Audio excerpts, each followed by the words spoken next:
Hello and welcome to Palace Confidential. It's the Mail Plus show that rounds up all of the latest breaking royal news from all the palaces around Britain and, of course, the Sussexes across the water. It's been a busy one again. Here's what you've got to look forward to. Harry's got a real job. We'll discuss what sort of impact he can make. Plus, his complaints about how he and Meghan were treated mean that the Queen has announced a diversity drive for royal households. But how much can they change? And Trooping the Colour is off again. Find out why the cancellation means more than it might seem from the outside.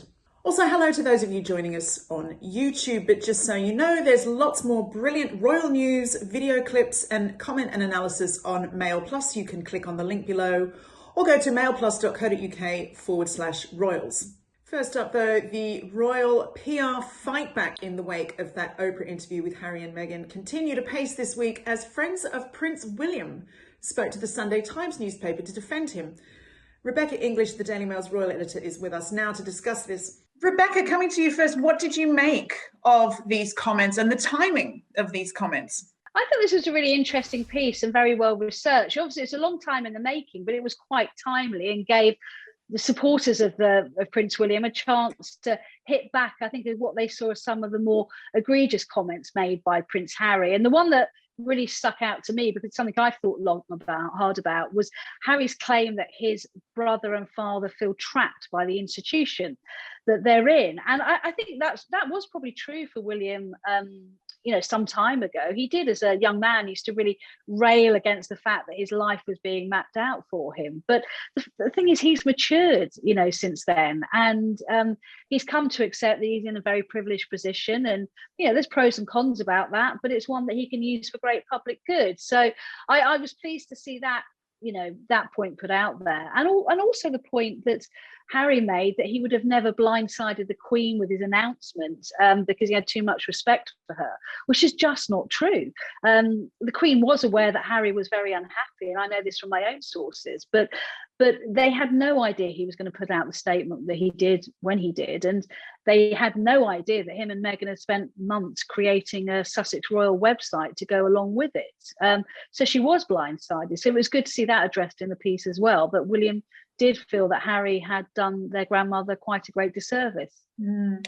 Richard, for the people watching who aren't as big a media expert as your good self, tell us about how this works.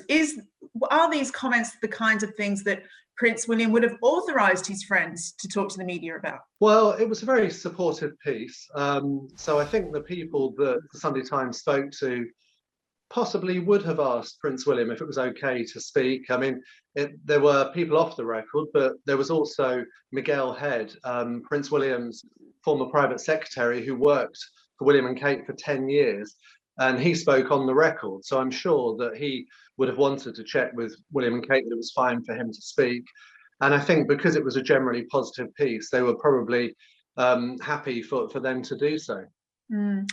Tessa, with Harry and Meghan sort of like not being working royals and being in Hollywood, they have the freedom to sit down with an Oprah Winfrey figure and tell their side of the story.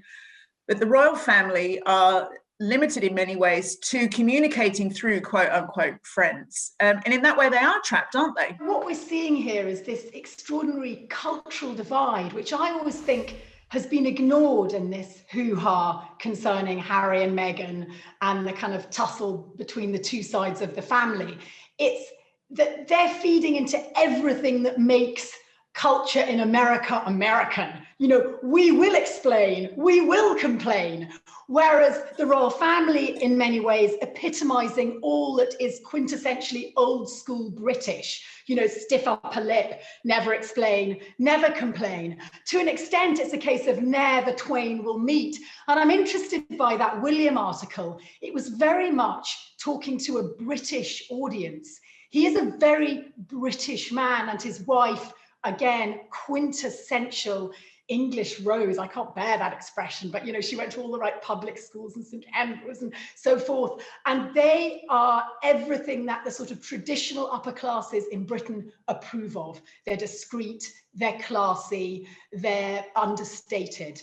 And Harry and Meghan, the reverse. And I think it's difficult for us in this country to understand why Harry and Meghan are working so well in America, and whatever we say, all those job offers suggest they are going down well. Can I just say I object slightly to what Tessa said? Because remember that one of the key sort of things we always associate with the British royal family is that stiff upper lip. And William and Kate have worked so hard to change perceptions towards speaking about your mental health. And, you know, this idea that now it's Harry and Meghan are, you know, the people who are sort of in charge of spreading this message, it is very misleading, because it's William and Kate who've done so much to help change attitudes towards speaking out and being open about mental health, for example.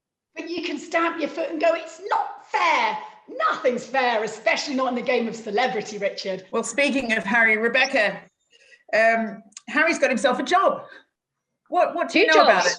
Yeah, 2 jobs, Harry. How's that all gone down? Well, yes, I mean, we were told that they were going to make quite a few announcements this month, and that's exactly what they've done. You know, Harry has announced that he has taken up a job as Chief Impact Officer, whatever that means, for BetterUp, which is an American startup company. It deals with kind of online life coaching and mental health issues. I mean, it's going great guns. It's already been valued at over $1 billion. So, you know, if, as we believe, he's probably been given equity in the company, not a salary, this could be a big payday for him. And obviously the company are great pains, as is Harry, to say he's not there because he's, you know, a former member of the royal family. He's there because of his championing of mental health issues. And I'm sure that's true, but obviously there has been great play on their website, the fact that it's Prince Harry, the Duke of Sussex. And the second job he's got is as well, we don't know if it's being paid yet. I did approach his lawyers the other day about this, but they haven't got back to me. But he's going to be a commissioner for the Aspen Institute, which is launching a 6-month review into disinformation and kind of fake news in America. And he's going to be part of a board that are examining and coming up with some solutions to that. You know, that I mean, as I say, it's something he's spoken about quite a lot in the past, so you can see that's kind of a natural fit as well. Gosh, that sounds like proper work. I know, who would have thought? I mean, Tessa, these you know, as far as commercial moves go, these feel like pretty safe bets for Harry. What do you think? And considerable bets. Rebekah's right about BetterUp being potentially a big earner. My eye was particularly drawn to the Aspen deal. You know, this is all tied in with Catherine Murdoch, I think the only liberal Murdoch. She's the daughter-in-law of the son that fell out with, you know, Fox News and all the kind of right-leaning tendencies of the Murdoch empire. And what's interesting, it is the biggest think tank in America. And here is Harry sitting on effectively their board. He's one of their big thinkers over the next 6 months about disinformation, please note, in the American press. And that suggests, no, that they're not tapping Harry up for his great brain. It's about his celebrity. It's about the puff that comes with him. So once again, I'm going to throw back to that idea that while we are kind of all a little bit sort of shocked, maybe even horrified and hurt by what Meghan and Harry have done, it's working for them in America. Richard, any commercial deal that Harry does is going to invite endless scrutiny, isn't it? Look, I've spent the week looking into these new jobs, and they're just amazing, aren't they? You know, Chief Impact Officer. You know, what on earth does it mean? People have said it's actually quite common in the corporate world now, but it's still left me bemused after a week. You know, I've got my business card here, which is this size, but can you imagine how big Harry's business card is going to have to be to include all his various titles? Well, don't get jealous, Richard. Yeah. I mean, what's his other one? You know, Commissioner on Disinformation. He said he wanted to, he'd voiced concern about the avalanche of misinformation in the digital world. But, you know, people are saying, what about the avalanche of misinformation in his and Meghan's interview with Oprah? The Daily Mail, you know, dedicated 6 pages to going through and analysing all the half-truths and misinformation there. So it's a very strange job for Harry to have, I think. I mean, and what's particularly interesting is, you know, that he's there with the daughter-in-law of Rupert Murdoch, who owns the Sun, that Harry and Meghan at the moment are suing over alleged phone hacking. So there's some very strange bedfellows here. No, but that, Richard, just as we have dysfunction in our own royal family, in the Murdoch royal family, they also have dysfunction. And James, married to Catherine, I think, if you recall, left the empire last year. So Harry is batting on the side of liberalism at the moment. And this is what's very interesting. He is using his title Duke and his Prince Harry title, and yet at the same time, he's aligning himself with liberalism. And historically, that's never really happened before, where you get the sort of liberal left championing somebody with an inherited title in quite this way. How much is he being brought on board with these projects because he has something to offer, other than the fact of who he is? Will he ever escape his birthright? I mean, I suspect the answer is no. You know, he will always be there as Prince Harry, the Duke of Sussex, and there will always be people saying, look, he's only there because he was a member of the royal family. You know, he's Rebekah, cashing in on it. I don't think he wants to escape his birthright. Who are the biggest fans of the royal story? That's not what he said a year ago. Well, what one says a year ago, frankly, darling, is ancient history. In this current story, it's moving so fast. Well, it seems there's plenty of work to be done within the palace walls, as well, as reports suggest this week that the firm is considering appointing something called a diversity chief. This, of course, follows the accusations from the Duke and Duchess of Sussex about racism within the royal family. For such an old institution, though, steeped in colonialism, is this kind of activity far easier said than done? Rebekah, lucky you, coming to you first. Do you think the palace have done this? Have they been sort of provoked and reacting to the Oprah interview? In a word, no. This is something they've been working on for a while, but clearly everything is being brought into much sharper focus because of the allegations being made against them by Harry and Meghan through the Oprah interview. And I think I've said on this programme before, you know, the palace is surprisingly, although not brilliantly, diverse in the lower ranks, but it's not diverse in the upper echelons. And that's something they really need to take a long, hard look at. So I think the suggestion by one of my colleagues that they are going to get a diversity czar is not quite there yet, but it's something they're definitely not ruling out. And I think it's something they do need to take a long, hard look at. Richard, when William rather tersely told a reporter 10 days ago that we are definitely not a racist family, that seems, this acceleration of finding this so-called, you know, diversity panel or diversity czar seems like a tacit admission that they've got a lot of work to do. There's some guilt there.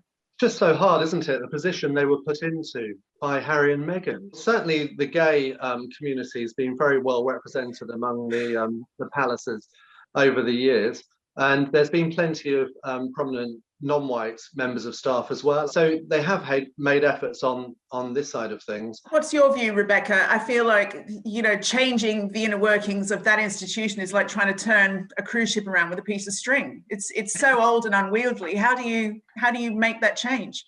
And that's a really fair criticism. It can be very lumbering at times, and like a lot of big institutional establishment organisations, you know, this is something they probably haven't done enough on, and they clearly do need to do more about. So I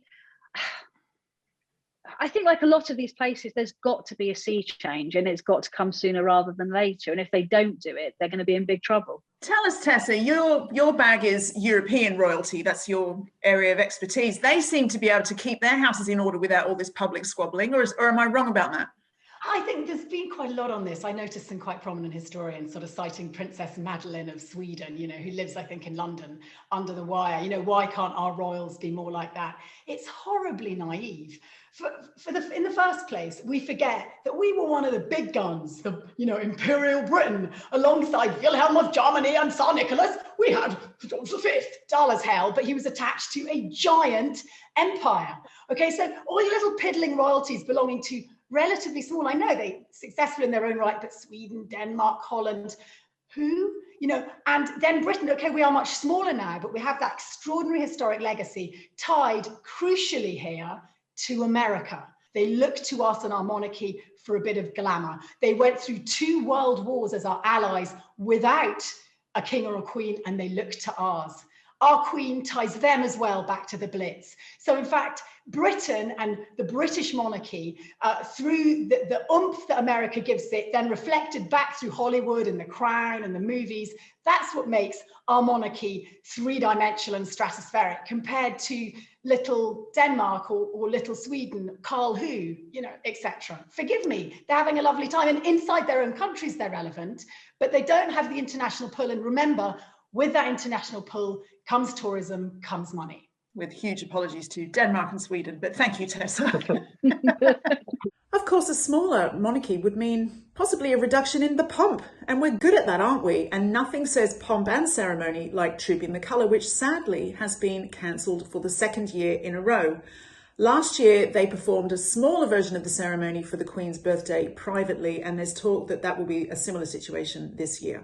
Richard, Trooping the Colour, I'm not sure there'll be a bazillion hearts breaking. It's just another casualty of COVID. Move on, right? Or do you see it differently? I'm really sad about this. You know, the second year running. I mean, it's the highlight of the royal year with all the pomp and circumstance. And you know, this year is the Queen's 95th birthday, and it's her birthday parade. And you know how wonderful it would have been to have had everyone out there, all the troops.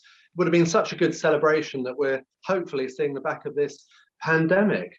And you know, with Prince Philip having just come out of hospital as well, you know, it really would have lifted his spirits, I'm sure. So it's very sad that it's going to be it'll probably just be a tiny ceremony at, you know, in the Windsor quadrangle again. Rebecca, do you think the Queen will be heartbroken about this? I'm not sure she'll be heartbroken, but disappointed. I mean, as Richard rightly says, it is one of the highlights of the royal calendar, because I think it brings them in a really kind of forward-facing role. I mean, obviously, you think of all the crowds it attracts, the balcony appearance, you know, how we love seeing, you know, the entire royal family from old to young to big to small. You know, we see the children, you know, we see the fashion, we see the pomp, we see the ceremony, we've got the fly past. You know, it is a really big national occasion every year, and a big draw for tourists as well. So there will be a sense of disappointment. But I think the ceremony they did last year in the quadrangle at Windsor was nonetheless kind of moving, and they enabled the media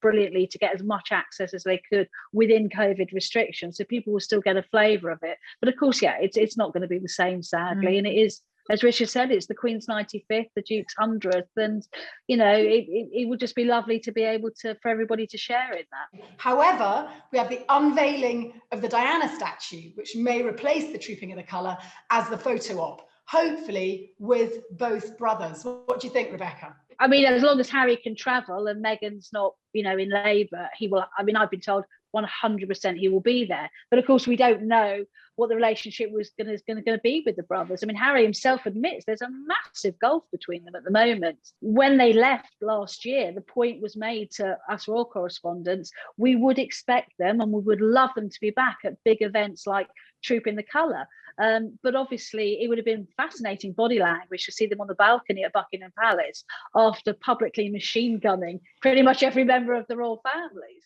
And with that, I'm afraid we have come to the end of another episode of Palace Confidential. But if you need more royal news, you can always head to mailplus.co.uk/royals. Before we go, we'd just like to say a huge congratulations to Zara and Mike Tyndall on the arrival of their baby boy this week. That's the Queen's 10th great-grandchild. See you next time.